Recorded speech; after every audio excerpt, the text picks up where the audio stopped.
Hey bro, have you ever got a copyright strike for using a video or audio clip in your own video? Funny you should ask that, because I once got a copyright strike for using 2 seconds of an audio clip in one of my videos. That really sucks. Did you win the appeal? Unfortunately not, and as a result I couldn't live stream for 3 months. Oh my goodness, that was funny. In this video, you learn what fair use for YouTube videos means and how to avoid fair use copyright on YouTube. Hello, my name is Herman Drost. If you want to grow your audience on YouTube and generate traffic, leads, and sales on autopilot, hit the subscribe button and click the bell notification icon so you'll be notified whenever I upload new videos. What does fair use for YouTube videos mean? According to YouTube, fair use is legal doctrine that says you can reuse copyright protected material under certain circumstances without getting permission from the copyright owner. Here's an example of a short video clip I got from somebody else's video that I used on my own video and added commentary. Now, what about reactions or offering commentary? Because that's something that at least I personally have seen all over YouTube. How does that fit in with what you're saying here about duplication? If you want to check out this video about using duplicate content in your own videos, click the link in the card. Just make sure you add something new or beneficial to transform the other piece of original content.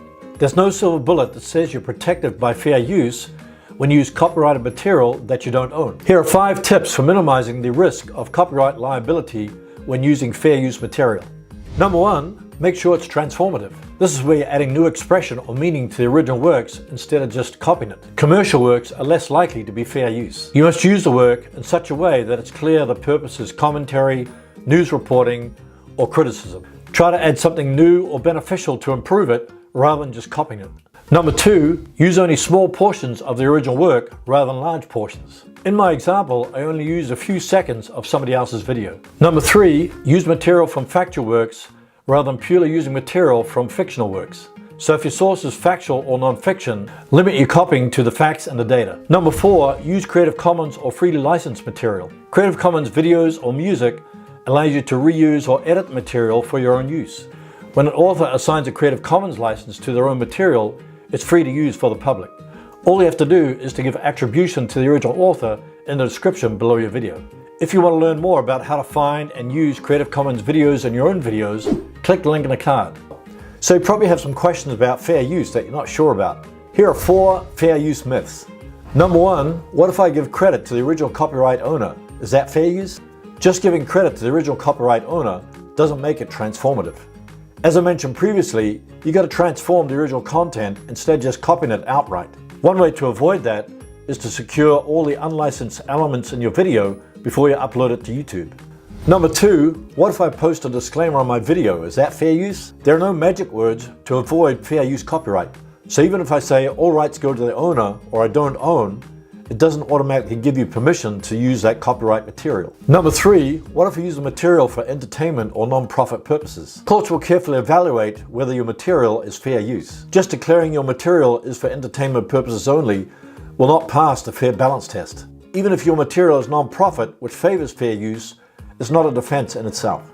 Number 4, what if I added my original work that I created to somebody else's copyrighted material? Is that fair use? Even if you add a small portion of your own original content to somebody else's copyrighted content, it may not come under fair use if you don't add some new meaning, message, or expression to the content. Ultimately, the courts will consider the 4 factors of the fair use test, including how much of the original content you're using. I'll place links to resources about fair use in the description below this video. What if you recorded some music that was playing in the background while you are out filming on location? Would that be considered fair use? Unfortunately not, unless you got permission from the person playing the music.